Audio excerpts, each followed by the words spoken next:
Hello and welcome to Family History with Chris. I am Chris, and this video is unfortunately one I didn't want to make, but I felt like I should. So I'm going to talk about Celestia and Frei, born September 24th, 1977, and just recently passed away June 2nd, 2025. The other day I was at work, and then I received a text from my mom, and it says, "Hey, your cousin just passed away because of a heart attack. Just thought you should know." And that threw me because she's only 47. She was only 47, and she was I got to get reacquainted with her at the family reunion, and did get a picture, but at this time I'm not sure exactly where it is, but I'll be sharing it with the family. But I'm glad I did. When I got to see her for the first time in a while at the reunion was at the Idaho Falls Temple, and they all thought I was a different cousin and wondering, how'd he get in? I don't know what the situation is there either, but yeah, it's okay. And then having a child in Salt Lake at college, driving back and forth from Carlsbad to Salt Lake is, it's a 15-hour drive, and when you're kind of low on money and stuff like that, it's like, look to family. And so I was sending out feeds, asking, hey, is there anybody, can I crash at anybody's place or whatnot? And I got a lot of responses from the aunts and uncles saying, hey, this person's here, go crash with them. This person's here, go crash with them, and then Celestia piped up and said, you can come stay with us. I was like, well, that's very nice. So she lived with her and her sister in Provo, and I was very grateful for that. And the last time I was supposed to go through, I texted him and said, hey, do you mind saying, do you mind if I could stay at your place? And then I said, you know what, I'm going to have to take y'all out and stuff. Well, things changed because I found out my brother's kidneys are failing. He's still alive, but and his situation's getting better. But I ended up going up to Idaho instead of spending some time and taking them out to dinner. So I thought, I owe Celestia a dinner. Well, it's going to be kind of hard for me to get her a dinner now. So, but anyway, moving on. Celestia Ann Frei, 47, beloved daughter, sister, aunt, and friend, passed away unexpectedly on June 2nd, 2025 in Provo, Utah. She was born at Utah Valley Hospital and raised in Midvale, Utah, where she developed a deep love in learning storytelling and the arts gifts she would share throughout her life. Celestia spent 18 years living with her sister Sarah, creating a home filled with laughter, love, and support. Their close bond was cherished part of her life, bringing comfort and companionship throughout the years. Let's read more.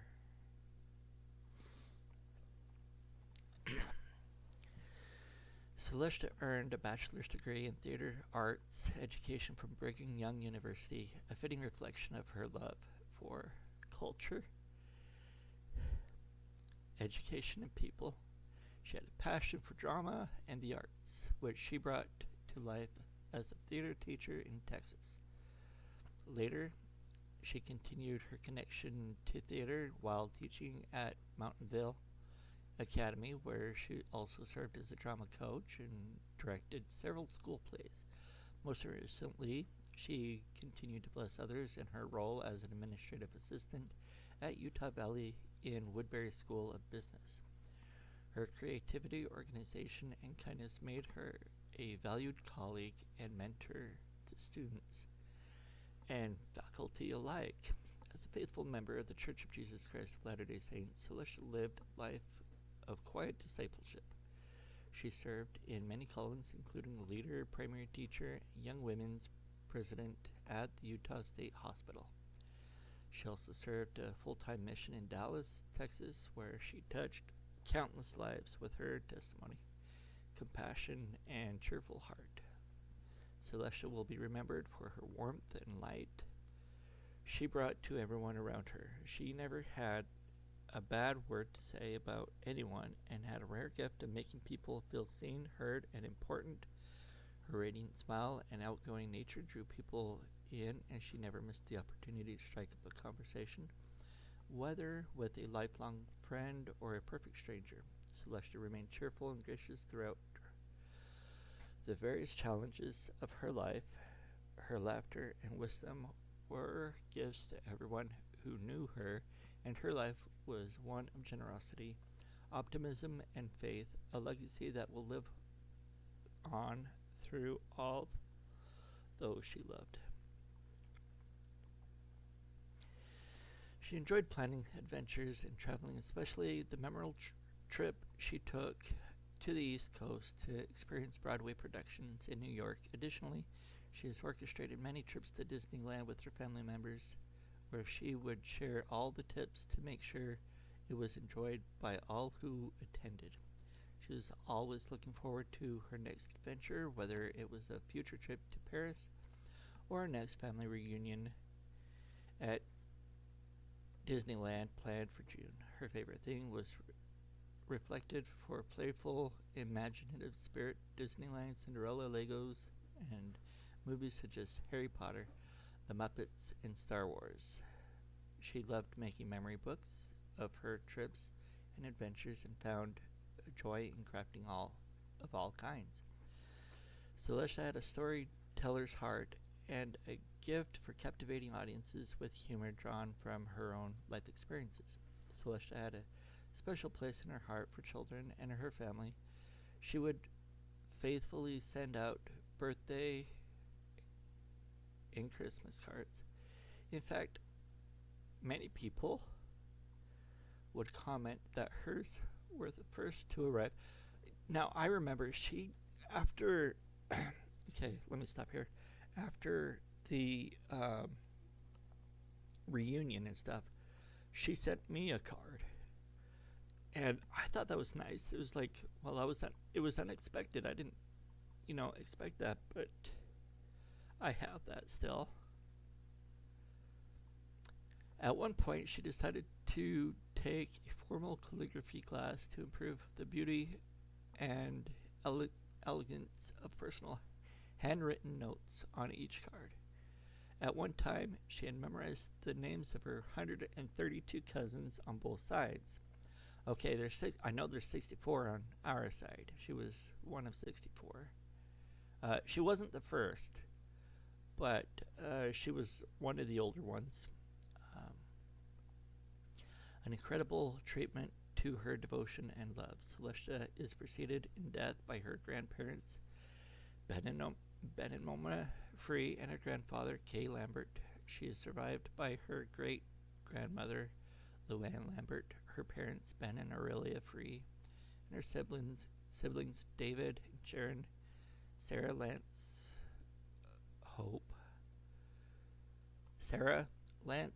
and Hope, Curtis and Michaela, Kirsten, Rachel, and Nathan. She also leaves behind 14 beloved nieces and nephews: Emeron, Shayla, Anthony, Janelle, Emily, LaChapelle, Haldon, Thalissa, Haslin, Harridan, Benjamin, Sebastian, William, and Alexandra. And see, this is nice because as the family grows, I don't, I can't even name all my 64 cousins there, let alone their kids. Now, here's some for me to learn. Celestia's funeral services is provided by Utah Valley Mortuary and will be held Monday, June 16th at 11 a.m. at the Bonneville 3rd Ward Chapel, located at 715 Utah Avenue.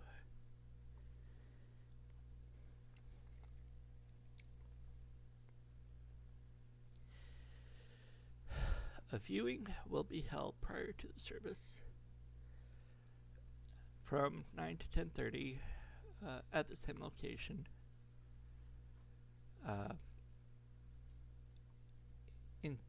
Interment will be at the Provo City Cemetery. A luncheon to follow for all who attend.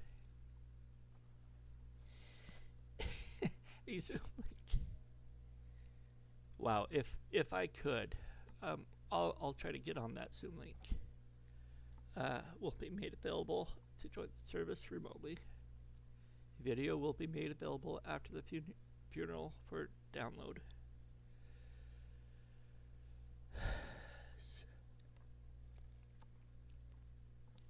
Celestia's legacy of love, light, and laughter will be cherished always.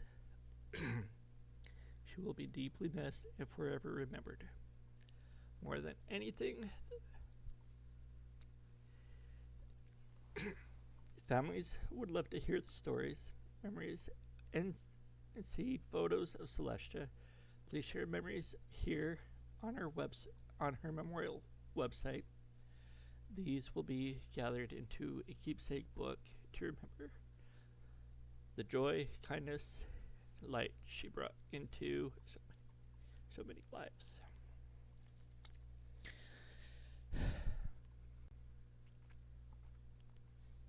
Sorry. So, after I received the text, I just felt indifferent. I didn't know what to think. It hadn't hit me until now.